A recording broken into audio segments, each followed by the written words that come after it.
Sit back, relax, and enjoy listening. The woman, noticing RK's distracted state, approached him with a gentle smile. "Hi," she said, standing next to him, her voice soft yet noticeable against the backdrop of the gala. But RK, deep in his thoughts about SV, barely registered her presence. His mind was trapped in the endless cycle of frustration. Frustration over SV's coldness, over her ignoring his efforts, and most recently, her leaving town without informing him. The woman waited a moment, but when RK didn't respond, she gently touched his arm and raised her voice slightly. "Excuse me, are you okay?" she asked with genuine concern. RK blinked, coming out of his daze. "Oh," he stammered, turning to face her. "I'm sorry. I didn't realize." His voice trailed off as he shook his head, trying to clear his thoughts. "It's okay," the woman replied with a kind smile. "You looked like you were lost in your own world, million miles away. I saw you standing here alone and thought maybe you needed some company. You seem tense."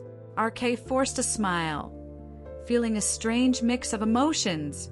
Here was a stranger showing concern for him, a stranger who didn't know him at all. He paused for a moment, still processing the situation, appreciating the gesture. A stranger, someone who didn't know him at all, cared enough to ask if he was okay. "Thank you," RK said, trying to sound polite. "I appreciate you checking on me. I'm fine."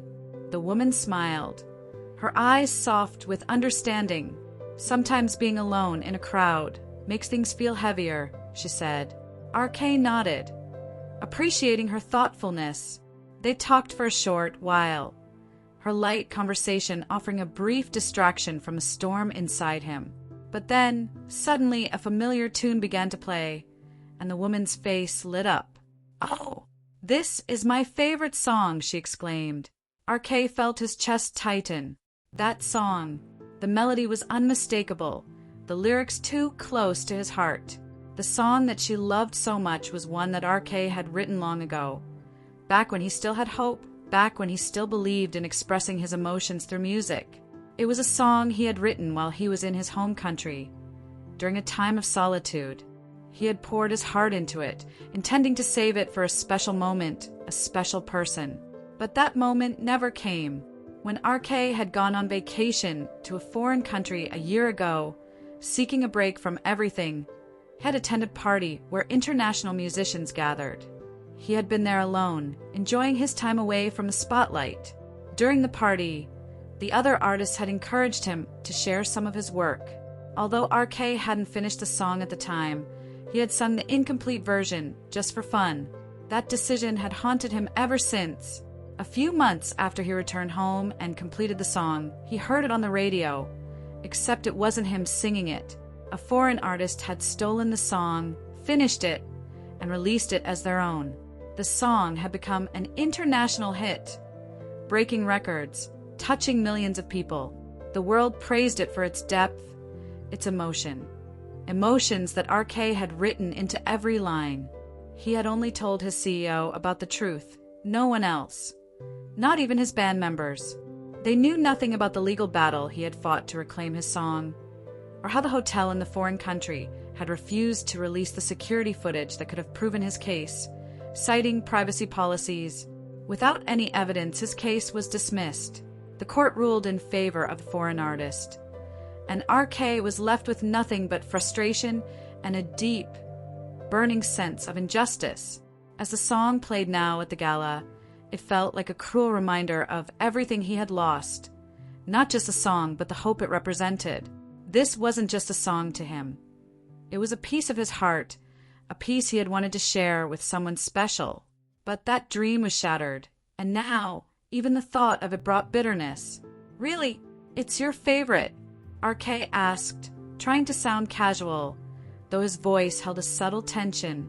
"Yes, there's something so beautiful about the lyrics, like it's filled with so much love and longing," the woman said, her eyes sparkling. "It's magic, magic." The word stung RK.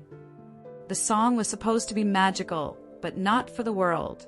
It was supposed to be for one person, someone who would understand him, someone who cared. But now it was just another chart-topping hit that belonged to someone else. His heart ached with the weight of everything he hadn't shared. Before he could sink further into his thoughts, the woman spoke again, breaking his internal spiral. "Would you like to dance?" she asked, extending her hand with a hopeful smile.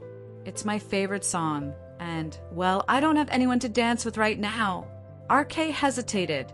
His first instinct was to say no. But before he could respond, she added, "Unless you only dance with someone special." Her question caught him off guard. Instantly, his mind flashed back to SV. Someone special? He almost scoffed at the thought. He had danced with SV before. At their wedding, no less, but it had meant nothing. Their marriage wasn't about love, it was about duty. He had done everything to take care of her, but she had never acknowledged his efforts.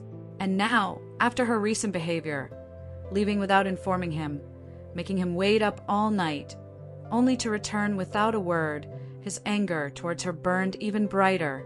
Without thinking, RK took the woman's hand. "Let's dance," he said, his voice firm. As they moved to the dance floor, the soft lighting and the gentle sway of the couples around them created an intimate atmosphere. The song filled the room. But to RK, it felt like a distant echo of a memory that no longer belonged to him. His body moved to the rhythm, but his mind was elsewhere, trapped between anger and pain. The anger he felt towards SV, and the unresolved pain of the song that was no longer his. The woman danced gracefully, her movements light and carefree. But RK couldn't fully engage, though physically there, was somewhere else entirely. His mind raced, thinking of SV, of their marriage, of all the nights he had spent trying to reach her, only to be met with cold silence. As they danced, RK realized that no matter how much he tried to escape, he was always pulled back into the same emotional whirlwind, one where he felt unseen, unheard, and alone, even in a room full of people. They made their way to the dance floor as the music swelled around them. The environment was magical. Soft lighting illuminated the room, and couples swayed together in time with the music. The air was filled with the melody, and people's laughter and voices mingled with the sound. But RK wasn't paying attention to any of that. His mind was still caught up in thoughts of SV, in the memories of that stolen song, in the pain of it all. His mind raced through emotions, anger, regret, longing. Why did it always come back to her? He thought. Asterisk, why can't I just let it go? And this freaking music. He couldn't handle both at a time.